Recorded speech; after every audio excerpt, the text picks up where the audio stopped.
ఆమె చెప్పినట్టుగానే పుస్తకాలు చూస్తూ కూర్చున్నాడు నళినీకాంత్. లోపల వంట చేయడానికి ఉపక్రమించిన నీలిమ బుర్ర మాత్రం ఒక క్షణం పనిచేయడం మానేసింది. ఏదో కాస్తంత పరిచయాన్ని పురస్కరించుకుని అతను భాస్కర్రావుని అడిగి ఇంటికి వస్తాడని గాని, వచ్చినవాడు ఏదో 4 మాటలు మాట్లాడి ఓ కప్పు కాఫీ తాగి వెళ్ళిపోక భోజనం చేస్తానంటూ తనే నిరాక్షేపణీయంగా చెబుతాడని గాని ఏమాత్రమైనా ఊహించిందా? ఏంటో ఒక్కోసారి అంతే. కలలో కూడా ఎన్నడూ అనుకోని సంఘటనలు ఇలలో జరుగుతుంటాయి అనుకుంటూ 2 స్టవ్లు అంటించి ఒక దాని మీద బియ్యం కడిగి పడేసి మరో దాని మీద కూర చేసింది. పలచగా ఉంటుందని కాస్త పులుసు వేసింది. కాసిన్ని అప్పడాలు వడియాలు వేయించింది. ఊరగాయ, ఆవకాయ, మాగాయ తీసి చిన్న గిన్నెల్లో పెట్టింది. తను ఒక్కతే కనుక పీట వాల్చుకుని తింటుంది కింద. అతను గొప్పవాడు, అలాంటి వాళ్ళు డైనింగ్ టేబుల్ మీద తప్ప తినరు అనుకుంటూ తను మంచం దగ్గర వేసిన టేబులు ఒక కుర్చీ వేసి విస్తరాకులో వడ్డించి అతని దగ్గరకొచ్చి కాళ్ళు కడుక్కుని రండి, వడ్డించాను అంది నీలిమ. అతను చిరునవ్వు నవ్వుతూ పుస్తకం మూసి లేచాడు. తన సాక్సు బూట్లు విప్పి పక్కనుంచి ఆమె అందించిన నీళ్ల చెంబు అందుకుని కాళ్ళు కడుక్కుని లోపలికొస్తూ, నా కోసం టేబుల్ మిల్స్ అరేంజ్ చేశావేమిటి? ఎందుకంత శ్రమ?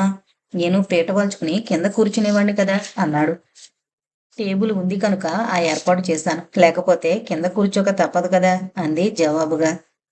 విస్తట్లో వడ్డించినవన్నీ చూసి, అబ్బో ఏంటో చాలా చేశావే అన్నాడు. చాలా ఏమున్నాయి? మీకు ఆవకాయ ఇష్టమా, మాగా ఇష్టమా? 2 చెరికాస్త వెయ్యి నీలిమ, 2 రుచి చూస్తాను. అమ్మో, వేడి చేయదు అంది భయంగా. సింగినాదం, అంతకైతే మజ్జిగ తాగుతాలే, వేడి చేయకుండా. అతను ఆ మాట అన్నాక బాగుండదని 2 వేసింది. ఆమె విస్తట్లో వడ్డించిన వాటిల్లో ఆవగింజ కూడా మిగల్చలేదు నళినీకాంత్. అతను ఆపేక్షగా తింటున్న కొద్దీ ఆమె కొసరి కొసరి వడ్డించింది. నువ్వు పెట్టిన ఈ భోజనం నేను జీవితంలో మరిచిపోలేను నీలిమ. ఇంత కడుపు నిండా అన్నం తిని నేను ఏ నెలో 2 నెలలో అయి ఉంటుంది అంటుంటే అతని వంక బాధగా చూసింది నీలిమ. ఇతనుకున్న ఐశ్వర్యానికి కడుపు నిండా తిండి కూడా కరువైందా అనుకుంది ఆవేదనగా. నువ్వు కూడా భోంచేసిరా నీలిమ, నీతో కొన్ని విషయాలు మాట్లాడాలి అన్నాడు నళినీకాంత్ చేయి కడుక్కుని జేబులో ఉన్న వక్కపొడి వేసుకుంటూ. భోజనం కాగానే వెళ్ళిపోతాడు అనుకున్న అతను నువ్వు భోంచేసిరా, నీతో మాట్లాడాలి అనేసరికి కాస్త కోపం వచ్చింది నీలిమకి. అతనెవరు? ఏదో గాయంతో బాధపడుతున్నాడు కదా అని జాలిపడి కట్టుకడితే, తమ యజమానికి ఫ్రెండ్ కదా అని మర్యాదగా కాఫీ అది తెప్పించి పెడితే, ఆ కాస్త పరిచయాన్ని పురస్కరించుకుని ఇలా మాట్లాడడం మర్యాదస్తుల లక్షణమేనా? ఆడపిల్ల ఇంటికి రావడం మంచిదేనా అనుకుంది కోపంగా. ఇతను నిన్న ప్రవర్తించిన ధోరణికి ఈనాడు ప్రవర్తించేదానికి చాలా తేడా ఉంది. నిన్న ధోరణి అతనిపై ఎంత సదభిప్రాయం కలిగించిందో ఈనాటి వైఖరి అంత ఒళ్ళు మండిస్తోంది అనుకుంటూనే గబగబా భోజనం కానిచ్చుకుని అవన్నీ తీసి పక్కన పెట్టి అతను కూర్చున్న గదిలోకొచ్చింది. అతను ఏదో దీర్ఘాలోచనలో పడినట్టు కనిపించాడు. ఆమె రాకనే గుర్తించలేదు. ఏంటి మీరు నాతో మాట్లాడదలిచింది అని సూటిగా నీలిమ ప్రశ్నించేసరికి ఈ లోకంలోకి వచ్చినట్లయి, అప్పుడే భోంచేశావేమిటి అని అడిగాడు. ఆ అయ్యింది, మీరు చెప్పేదేదో త్వరగా చెప్పండి అంది నీలిమ. అలా చిరుగురుమంటే నేను చెప్పలేను, తమరు కాస్త సావకాశంగా వినాలి, విని నాకు హెల్ప్ చేయాలి అన్నాడు నింపాదిగా ఆమె కళ్ళలోకి చూస్తూ. ఆ మాటతో కాస్త తగ్గింది. ఎదురుగా ఉన్న కుర్చీలో కూర్చుంది. ఇప్పుడు చెప్పండి అంది. అది అలా ముద్దుగా అడిగితే అందమైన ఆడపిల్లకి మరింత అందం అంటూ నవ్వి, నువ్వు ఓ నెల రోజులు సెలవు పెట్టి నాతో రావాలి అన్నాడు తాపీగా. ఆ మాటకి విస్తుపోయింది నీలిమ. మీతోనా? ఎక్కడికి అంది ఆశ్చర్య విస్ఫారిత నేత్రాలతో. మా ఊరికి. ఎందుకు? నీలిమ ఎందుకు ఏంటి అంటూ గుచ్చిగుచ్చి అడిగితే నేను చెప్పలేను, కానీ మండే నా గుండెకు రవ్వంత స్వాంతనం కలగాలంటే నీలాంటి అమృతమూర్తి వల్లే సాధ్యపడుతుంది.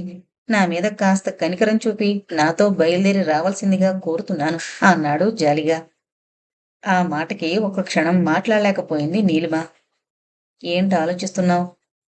నెల రోజులు సెలవు పెట్టడం, మీతో రావడం అంటే సాధ్యపడే విషయాలు కావు. మీకు నాకు ఏం చుట్రెక్కుందని వస్తాను? అసలు మనకు పరిచయం కలిగిందే రాత్రి. ఆ కాస్త సందర్భాన్ని పురస్కరించుకుని ఊరు పేరు తెలియని మీతో ఎలా వస్తాననుకున్నారు? తీక్షణంగా అడిగింది నీలిమ.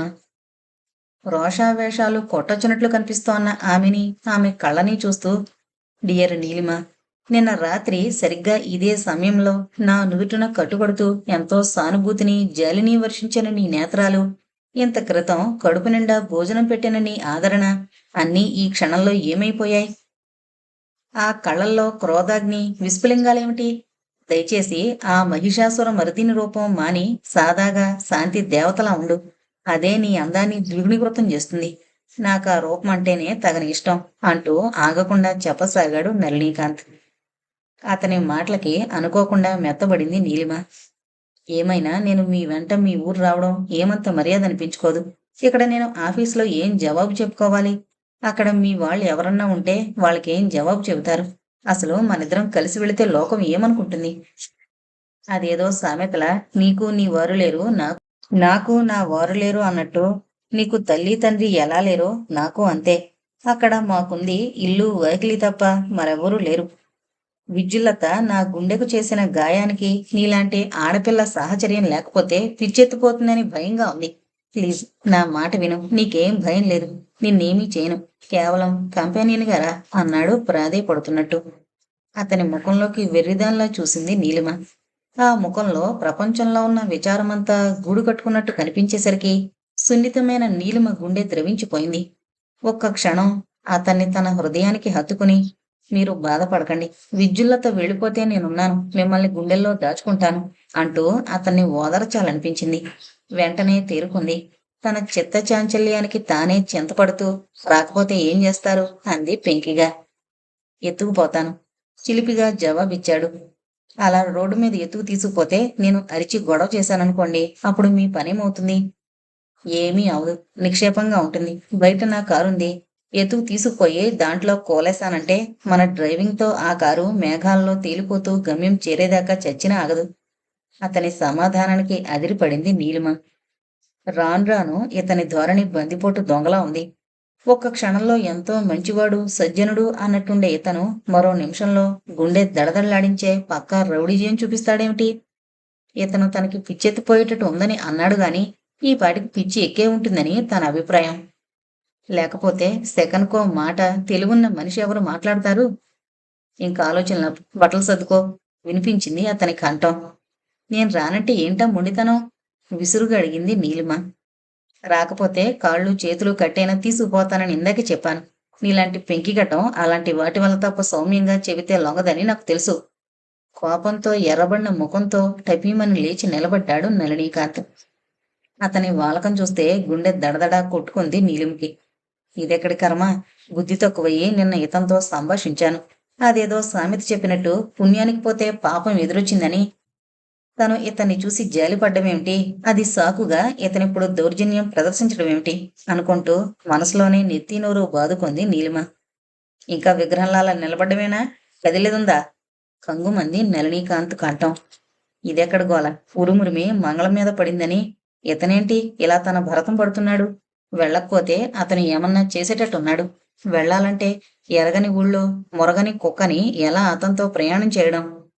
చివరకు ఒక నిర్ణయానికి వచ్చింది నీలిమ.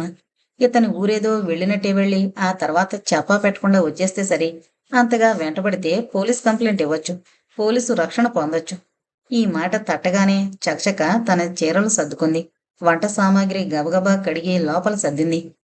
ఆ జిడ్డు వాళ్ళకమేంటి? చక్కగా మొహం కడుక్కుని టాయిలెట్ అయిరా శాసిస్తున్నట్టే అన్నాడు నళినీకాంత్. అబ్బో, బోడి పెత్తనం చలాయిస్తున్నాడు అనుకుంటూ మంటగానే మొహం కడిగి బొట్టు కాటుగా దిద్దుకుని ఆ చీర మార్చి మరో చీర కట్టుకుని ఈవలకొచ్చింది నీలిమ.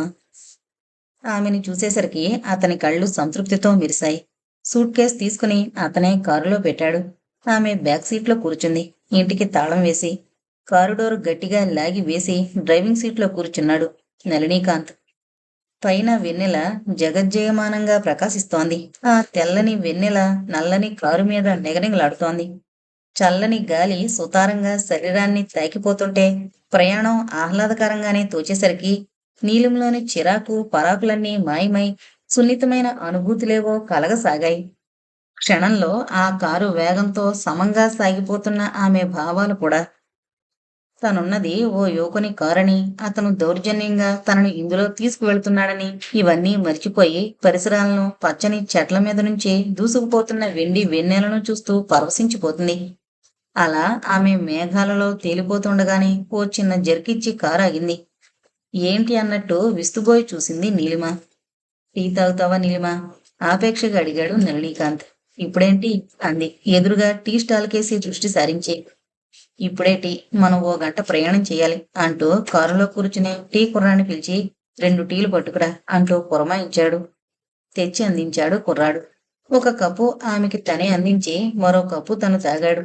నిద్రొచ్చే సూచనలు కనిపించేసరికి నీలిమ కూడా టీ వద్దనలేక చక్కగా తాగేసింది. అమ్మో!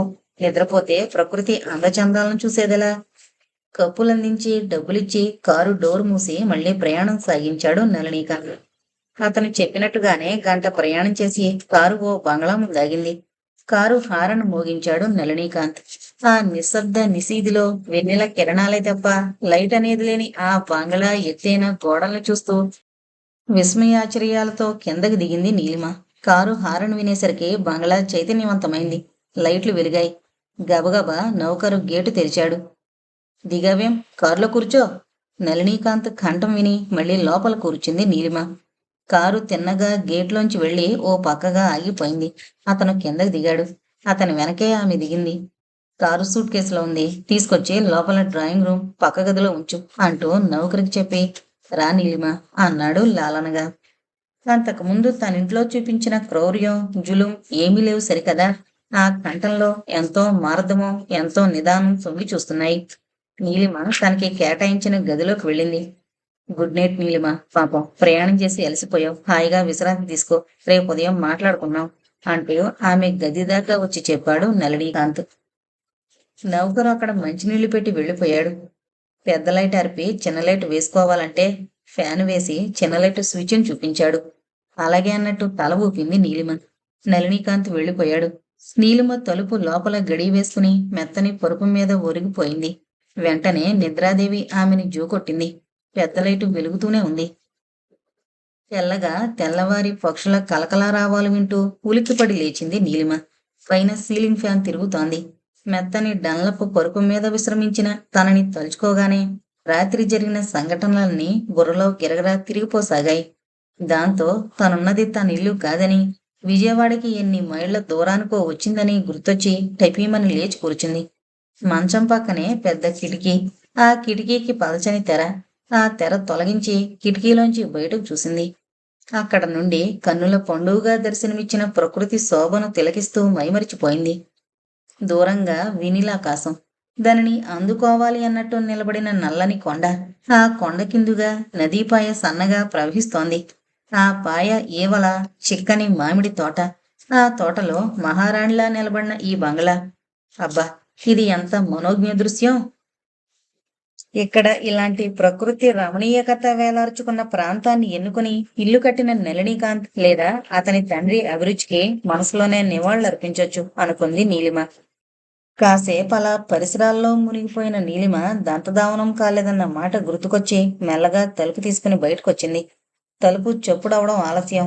ఏ మూల నుంచో వచ్చి ఎదురుగా నిలబడ్డాడు నౌకరు వీరయ్య. మొహం కడుక్కుంటారమ్మా అని అడిగాడు వినయంగా. కడుక్కుంటాను. అయితే రండి అంటూ ఆమెని తీసుకుని ఒక్కొక్క గదే దాటుకుంటూ పెరటివైపు తీసుకెళ్లి టూత్ పేస్టు బ్రష్ చూపించాడు. రాత్రి హడావిడిలో ఆ రెండు మరిచిపోయింది తను. కొత్త పేస్టు కొత్త బ్రష్ ఇంట్లో స్పేరుగా ఉంచుతాడు కాబోలు అనుకుంటూ మొహం కడిగింది. కాఫీ తాగుతారమ్మా? స్నానం చేసి తాగుతారా? స్నానం చేసే తాగుతానులే. అయితే నీళ్లు తొలుపుతాను అంటూ అవతలకి వెళ్ళిపోయాడు వీరయ్య. మళ్ళీ ఆ గదులన్నీ దాటుకుంటూ తన గదిలోకి వెళ్లి సూట్ కేసు తెరిచి చీర రవికా తీసుకుని స్నానానికి బయలుదేరింది. అబ్బా, ఇన్ని గదులెందుకు అనుకుంది వింతగా. ఎందుకైతే మనకెందుకులే, మనమేమన్నా ఇక్కడ శాశ్వత బ్రహ్మకల్పంగా ఉండేవాళ్ళమా ఏమన్నానా అనుకుంటూ వడివడిగా వెళ్ళిపోయింది. గోరువెచ్చని నీళ్లు, సబ్బు అన్నీ అక్కడ సిద్ధంగా ఉన్నాయి. గబగబా స్నానం చేసి నీలిరంగు నైలాక్స్ చీరలో ముస్తాబయ్యి వాచికి కీయిస్తుంటే అడుగుల సవ్వడి వినిపించింది. Good morning Neelima. పేరుకు తగినట్టే నీలికలవలా తయారయ్యావే అని అడిగాడు నళినీకాంత్ చిరునవ్వు నవ్వుతూ. నైట్ డ్రెస్ లో ఉన్న అతన్ని ఒక క్షణం అలాగే చూస్తుండిపోయింది నీలిమ. ఏంటలా చూస్తున్నావు? ఏం లేదు. రాత్రంతా జబర్దస్తి చూపించి ఇప్పుడంత ముచ్చటగా పలకరిస్తుంటేను వచ్చిన అవకాశం వదలకుండా అంటించింది నీలిమ. అదా, ఎప్పటికయ్యేది ప్రస్తుతం అప్పటికి ఆ మాట అన్నట్టు ఆ సమయంలో అలా కఠినత్వం చూపకపోతే శివ గంగారథం కదిలేటట్టు లేందే అన్నాడు నవ్వుతూ. అంత హైరాణ పడి నన్ను లాక్కు రాకపోతే ఏం? ఎంత మాట! మీరు నాకు ఆ రాత్రి కట్టుకట్టి కాఫీ ఇచ్చి మర్నాడు భోజనం పెట్టి ఇన్ని చేసినందుకు మా ఇంట్లో ఓ నెల ఆతిథ్యమిచ్చి కృతజ్ఞత చూపించుకున్నామని మెల్లగడిగితే బెట్టు చేశావు, అందుకని కరుకుతనం వహించక తప్పలేదు అంటూ తేలిగ్గా నవ్వాడు నళినీకాంత్. ఆ నవ్వు చూసి మూతి ముడుచుకుంది నీలిమ. అది గమనించి తనలో తనే నవ్వుకుంటూ దంతధావనానికి వెళ్ళిపోయాడు నళినీకాంత్. అతను వచ్చేదాకా పనేమీ కనబడక గోడలకి వేసిన రంగుల్ని, ఆ గదిలో వస్తువుల్ని అన్నింటినీ పరిశీలనగా చూడసాగింది. ఆ గది కూడా నీలిరంగు గోడలతో, పసుపు గులాబీ రంగు వేసిన తలుపులతో, కిటికీలతో చూడముచ్చటగా ఉంది. ఆ గది విశాలమైందే. ఆ గదిలో ఓ నిలువుటద్దం, దాని కింద ఓ చిన్న అరున్న టేబులు, దాని ఎదురుగానే చిన్న స్టూలు, 2 కుర్చీలు, ఒక టేబులు, ఒక పక్కగా ఖాళీ అల్మరా, మరో పక్క మరో గదిలోకి దారినిచ్చే తలుపులు. ఆ తలుపులు మూసి గొళ్ళెం పెట్టబడున్నాయి. ఆమె గదిలోకే మరో పక్క వరండాలోకి దారితీసే తలుపు, అది వేసే ఉంది. దాని మీద కర్టెన్ వేశారు. అన్నింటినీ చూస్తూ ఏదో ఆలోచిస్తున్న సమయంలో స్నానం చేసి ఫుల్ సూట్లో ముస్తాబై వచ్చాడు నళినీకాంత్. చెక్కిట చేయి చేర్చి అజంతా శిల్పంలా ఆలోచనా భంగిమలో ఉన్న నీలిమను చూసి మే కమిన్ అని అడిగాడు గుమ్మంలోంచే. ఆ మాటకి ఉలిక్కిపడి గుమ్మకేసి చూసింది నీలిమ. చిరునవ్వు ముఖంతో నళినీకాంత్ ఎస్ కమిన్ అని నవ్వి, మీ ఇంట్లో మీకు అడ్డేముంది, పెద్ద బడాయిపోతూ అడుగుతారు గాని అంది నీలిమ. మా ఇల్లైనా నీకంటూ ఓ గదిచ్చేశాక అది నీదే గాని నాదెలా అవుతుంది? అంచేత అమ్మాయి గారిని అడిగే రావాలి. ఆ జవాబుకి అలవోకగా అతని కేసి చూసింది నీలిమ. ఇంతలో నౌకరు ట్రేలో టిఫిన్ ప్లేట్లు పట్టుకొచ్చి అక్కడే ఉన్న టేబుల్ మీద పెట్టి వెళ్ళిపోయాడు. జీడిపప్పు, మిరపకాయలు, అల్లం అన్నీ వేసిన గుమగుమలాడే ఉప్మా ప్లేట్ని ఆమె ముందుకు నెట్టి, తర్వాత ఆలోచించొచ్చు, ముందు ఇది అరగించండి అన్నాడు నళినీకాంత్. పక్కనే నిమ్మ చెక్కలున్నాయి. అతను తన చెక్క ఉప్మాలో పిండుకుంటున్నాడు. నిమ్మకాయంటే ఆమెకి ఇష్టమే కనుక తను తీసి పిండుకోసాగింది. అలా పిండుకుంటూనే ఓసారి అతని కేసి చూసింది. ఆనాడు ఆఫీసులోనూ, మర్నాడు ఇంటి దగ్గర కూడా 2 సార్లు చీకట్లోనే చూడడం వల్ల అతని శరీరపు రంగు అంతగా అంచనా తెలియకపోయినా ఈ వెలుగులో అతన్ని చూస్తుంటే ఆమె మనసు త్రుటికాలం చలించిపోయింది. తాను ఊహించిన దానికంటే చక్కని తెలుపు, విశాలమైన నుదిటి మీద నిర్లక్ష్యంగా పడుతుండే ఉంగరాల జుట్టు, చేతికి ఖరీదైన గోల్డ్ రిస్టు వాచి, ఒక చేతి వేలికి డైమండ్ ఉంగరం, మరో వేలికి ఎల్ఐసి మోడల్ ఉంగరం. అతని అందమైన విగ్రహానికి మరింత అందాన్నిస్తోంది అతని పెదవులపైన నిరంతరం వెల్లివిరిసే మాయని చిరునవ్వు. అతన్ని ఇంకా పరిశీలనగా చూడడం బోగడదనిపించి తల వంచుకుని ఉప్మా తినసాగింది. ఇంతలో కాఫీ కప్పులొచ్చాయి. అతను తిండమయ్యి కాఫీ తాగుతుండడం గమనించి చకచకా తిని ప్లేటు టేబుల్ మీద పెట్టి కాఫీ కప్పు అందుకుంది. నీలిమ, కాఫీ తాగడమైతే నాతోరా, మా ఇల్లంతా చూపిస్తాను అంటూ తాను తాగిన కాఫీ కప్పు టేబుల్ మీదుంచి లేచాడు. మిగిలిన కాఫీ అంతా ఒక్క గుక్కలో తాగేసి లేచి కర్చీఫ్ అందుకుని అతని వెనకే బయలుదేరుతూ ఓసారి వాచి చూసుకుంది. సరిగ్గా 9 అయింది టైము. అతని ముందు కిందున్న గదులన్నీ చూపించాడు. ఇది కిచెన్ రూమ్, అది డైనింగ్ రూమ్, అది మా అమ్మగారి పూజ గది, ఇది మా నాన్నగారి గది, అది మా అమ్మగారి గది. వాళ్ళిద్దరూ లేకపోయినా ఆ గదులు అలాగే ఉన్నాయి, వారు వాడిన సామాన్లతో సహా. ఈ గదులు మగవారెవరైనా అతిథులొస్తే వాడతారు. నీ పక్క గది, అవతల గది ఆడవారెవరైనా వస్తే ఉపయోగిస్తాం. ఇది నా డ్రాయింగ్ రూమ్.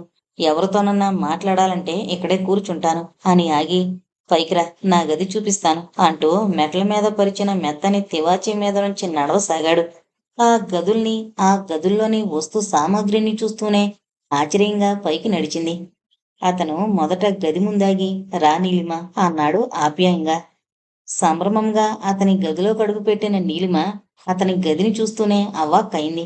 అది గదిలా లేదు, ఏదో ఇంద్రభవనమో విశ్వకర్మ సృష్టించిన మైసభలో ఓ భాగంలాగానో కనిపించింది.